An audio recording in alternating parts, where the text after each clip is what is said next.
Sesaat lagi Anda akan menyaksikan Indonesia Liars Club, didukung oleh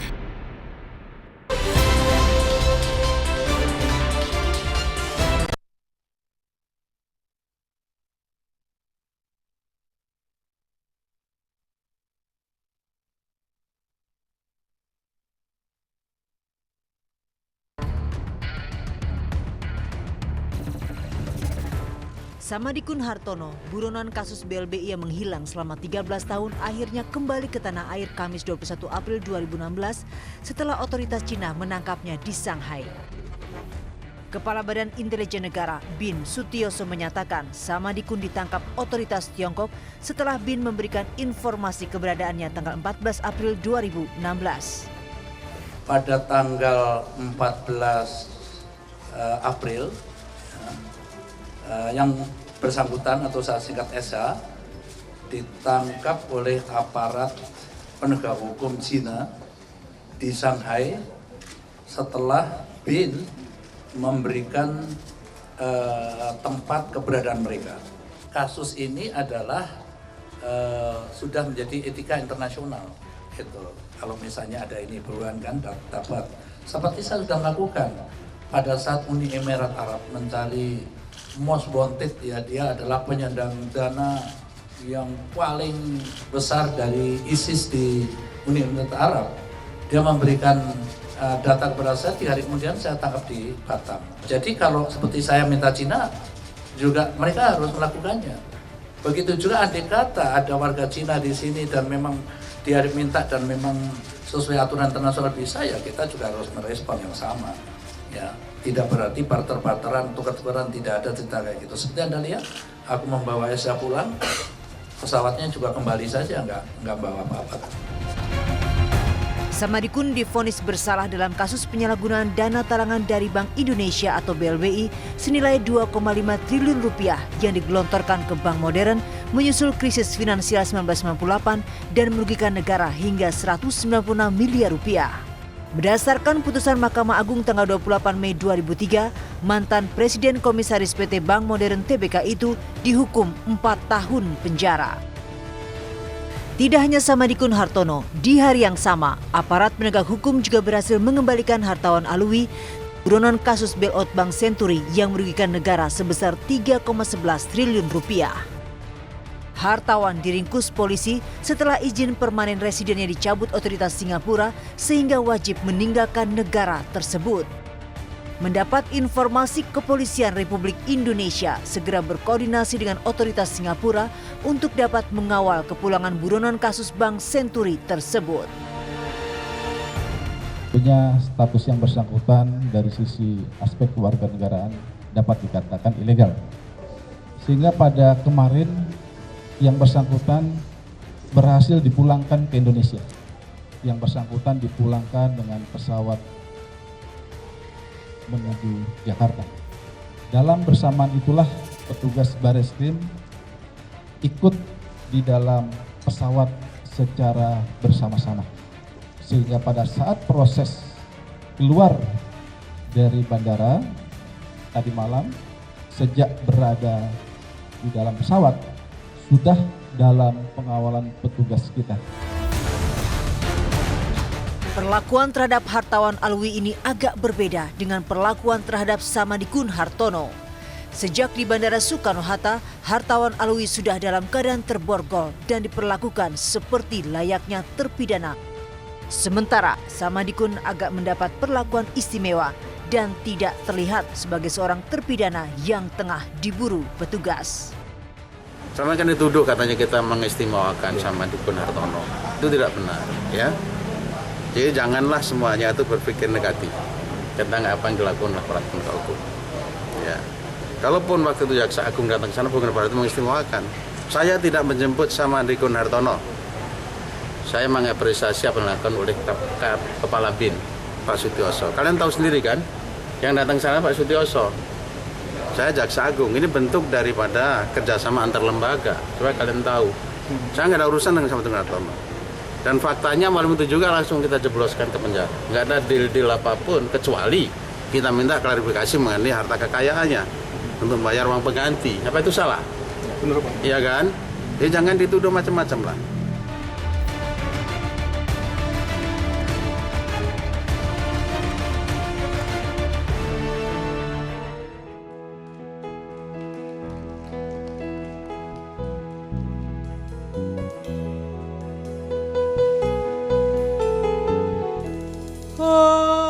Aku pulang dari rantau bertahun-tahun di negeri orang, oh Malaysia.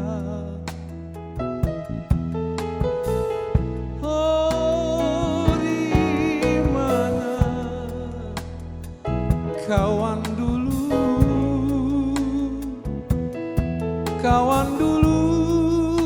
yang sama berjuang, oh Malaysia.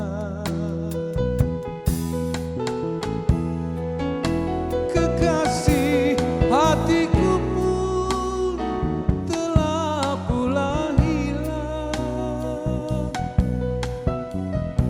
hilang tiada pesan.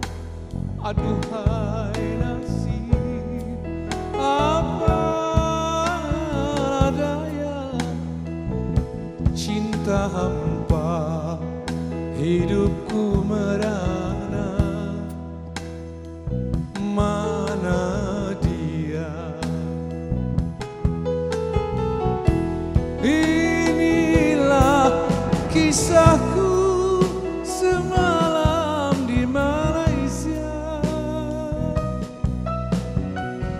Diri rasa sunyi, aduhai nasib, apakah daya, aku hanya seorang pengembara yang hina.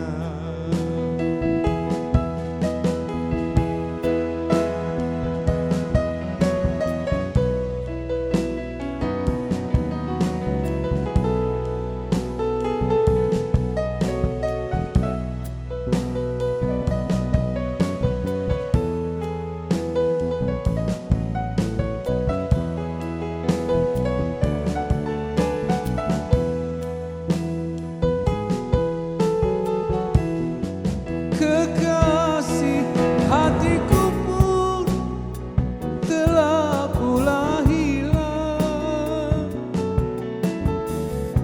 hilang tiada pesan. Aduhai nasib, apakah daya, cinta hampa, hidupku merana, mana dia? Inilah kisahku semalam di Malaysia.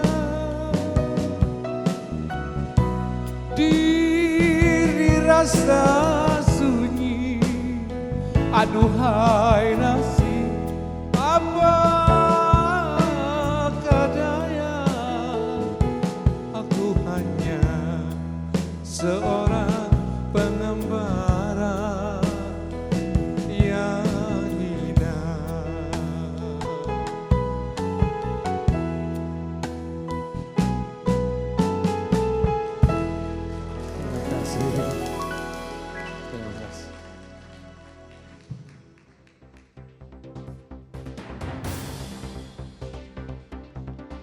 Indonesia Lawyers Club edisi malam ini hadir kembali dengan tema Buronan ditangkap atau pulang kampung. Hadirin dan pemirsa, kita sambut Presiden Indonesia Lawyers Club, Karni Ilyas.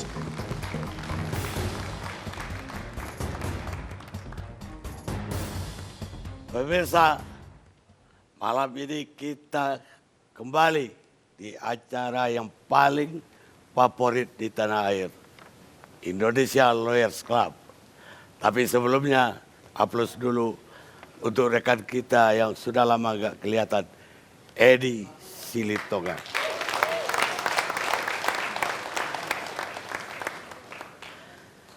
Banyak berita yang hangat yang porsinya Indonesia Lawyers Club pada pekan ini. Ada kasus pencekalan sekretaris Mahkamah Agung, ada juga kasus yang lain-lain menyangkut hukum dan politik, tapi ada yang ramai juga diperbincangkan, yaitu pulangnya seorang buronan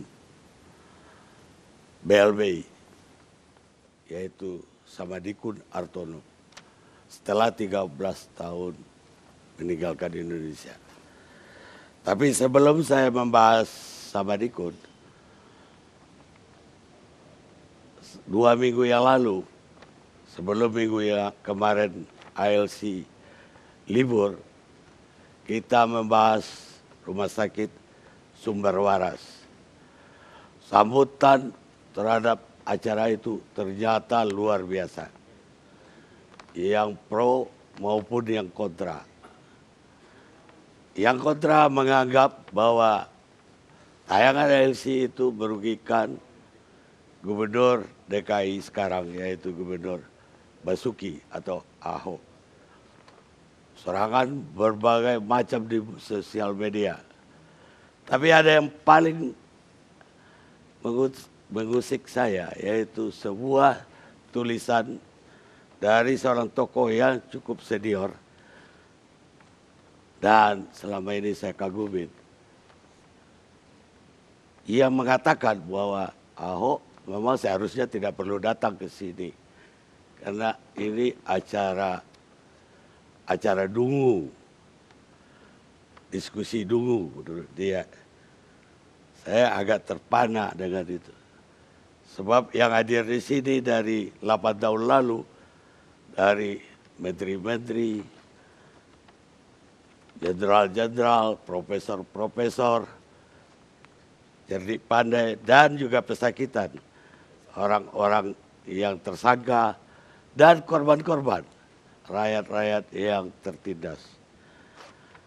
Dan yang lebih menarik lagi, tokoh yang namanya tercantum menulis karangan tersebut berapa kali hadir di acara ini.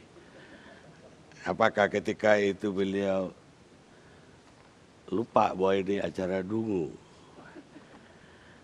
Dan berkali-kali juga kepingin ikut hadir, tapi tidak bisa kita ladenin. Karena narasumbernya sudah cukup banyak. Untungnya tokoh yang saya sebut tadi belakangan mengatakan dia cuma mengcopy paste tulisan tersebut dari orang lain. Saya membayangkan bahwa yang terhina dari tulisan tersebut tidak hanya saya, tapi semua yang pernah hadir, termasuk Ahok sendiri pernah hadir di acara ini, dan bahkan Presiden Jokowi sebelum jadi presiden pernah muncul di acara kita. Pemirsa, itu saya laporkan dari yang terjadi setelah acara 2 pekan lalu. Sekarang BLBI. BLBI ini kejadian 98. Ketika itu terjadi krisis ekonomi di seluruh dunia. Dan tapi terutama justru di Asia Tenggara. Dan lebih parah lagi di Indonesia. Bank-bank yang ada kehabisan likuiditas. Bank Indonesia terpaksa menyalurkan bantuan BLBI. Dalam 3 bulan saja itu 140 triliun uang Bank Indonesia mengalir ke bank-bank swasta yang ada. Tapi tidak bisa mengerem rontoknya rupiah yang dari 2.500 melejit menjadi 12.000 bahkan 16.000 rupiah. Kenapa? ternyata uang BLBI itu dimanfaatkan lagi oleh bank-bank tersebut untuk keuntungan pribadi. Sebagian besar maksud saya. Ada juga yang tidak, memang keseret. Dan kemudian mereka menyatakan bangkrut dan kemudian banknya ditutup tanpa pertanggungjawaban. Kemana uang 144 triliun tadi? Menguap ketika itu dan meninggalkan aset bank-bank tersebut yang ada. Dan sebagian dari pemilik banknya justru lari ke luar negeri. Maka sampai sekarang banyak yang belum pulang. Dan terakhir mungkin 5 tahun lalu ketika mereka juga dapat SP3 setelah menandatangani settlement dan tidak akan diajukan ke pengadilan, jumlah dari 144 triliun tadi menjadi 500 triliun. Sampai hari ini bangsa ini masih mencicil utang tersebut. APBN kita menyisakan 60 triliun per tahun untuk membayar bunganya saja. Mungkin utang itu baru lunas ketika kita semua sudah tidak ada lagi. Dan yang bayar itu nanti cucu-cucu kita. Salah satu di antara mereka kemarin balik ke Indonesia. Menurut Bang Yos ditangkap di Cina dan dibawa pulang ke Indonesia berkat lobi BIN, Badan Intelijen Nasional. Dan ini rame diperbincangkan. Persoalannya apakah dia ditangkap atau pulang kampung. Itu tadi lagu tadi semalam di Malaysia. Ketika orang pulang kampung. Harusnya Bang Yos sudah hadir tapi beliau terlambat, baru jam 9 akan hadir. Dan di tengah kita sudah ada Jaksa Agung Muda Tindak Pidana Khusus, Pak Armin Shah. Saya ucapkan selamat, Pak Armin Shah ini baru saja mendapat gelar Doktor Hukum dari Universitas Airlangga. Selamat Pak Armin Shah. Pak Armin Shah, publik udah melihat semua suasana kepulangan dari Samadikun Hartono. Mungkin Pak Armin Shah bisa ceritakan. Tentu udah ketemu Pak Jaksa Agung, Pak Bang Yos juga. Ketika bagaimana dia bisa dibawa ke Indonesia? Apakah kita punya perjanjian ekstradisi dengan Tiongkok? Bagaimana prosesnya? Silakan Pak Armin.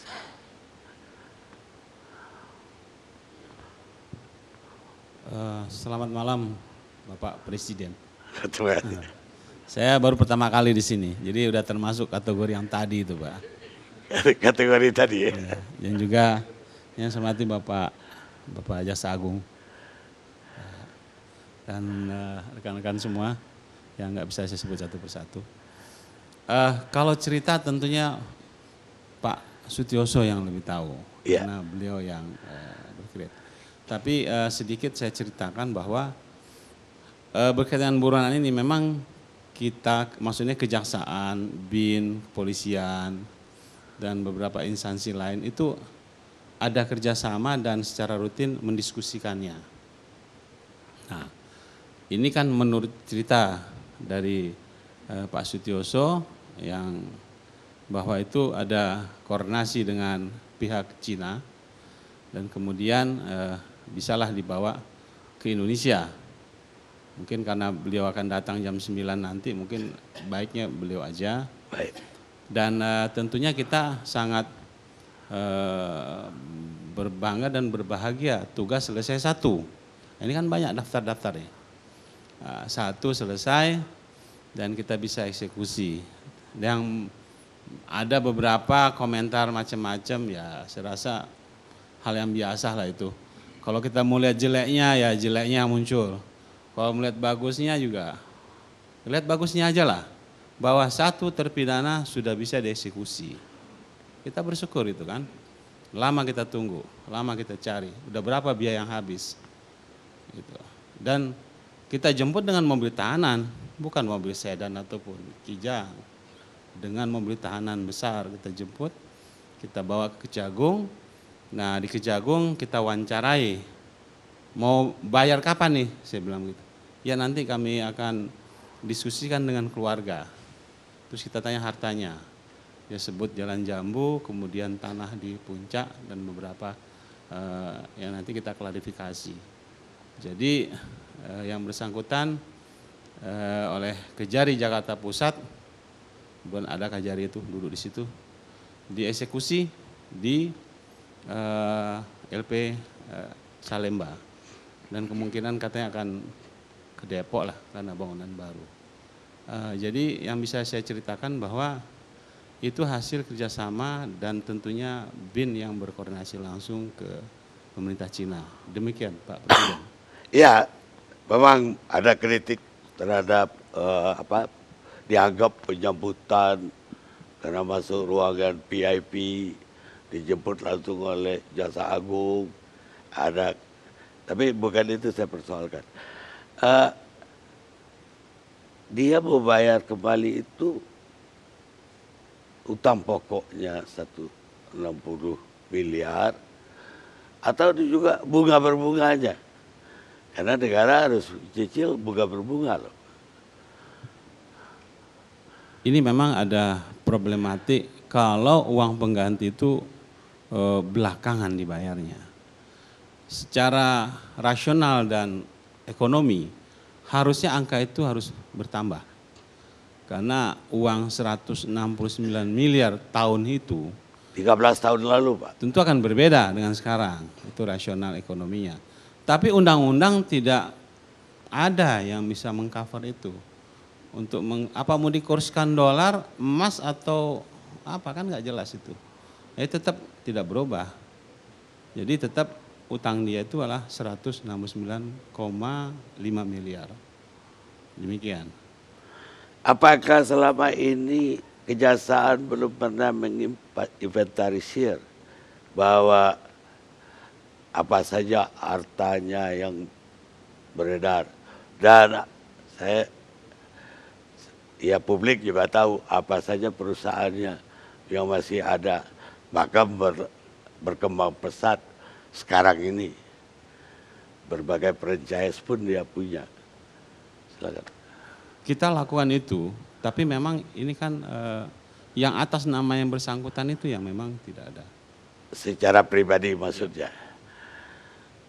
Ya bukankah dulu itu yang dikasih uang juga korporasi ya, Modern Bank atau grup modern yang dikasih. Ini pertanyaan berlanjut seperti pemeriksaan nih Pak Presiden. Nggak apa-apa, saya jawab. Karena itu cerita lama, tentu itu kita berdasarkan data aja. Data yang ada pada kita, kemudian memang secara khusus atas nama Samadikun memang tidak ada. Nah kemarin lah baru itu pun dia kasih tahu bukan atas nama dia, termasuk juga rumah. Demikian yang bisa saya jawab. Ya kalau kita lihat kasus, saya kira kasusnya sendiri ya beranak pinak juga. Ada, saya dengar dia udah pakai paspor berbagai negara. Tentu saja kalau banyak negara dia pakai menggunakan paspor palsu kan. Dan dia sebagai warga negara berlaku nasional aktif dari hukum pidana kita. Dan juga dia melarikan diri. Kita menunggu sekian lama. Saya kira bisa beranak juga dari yang ada sekarang. Ada enggak kasus-kasus lain bisa digandengkan di situ? Kalau melihat daripada penggunaan paspor, tentunya otoritas imigrasi lah yang akan menelitinya. Demikian Pak.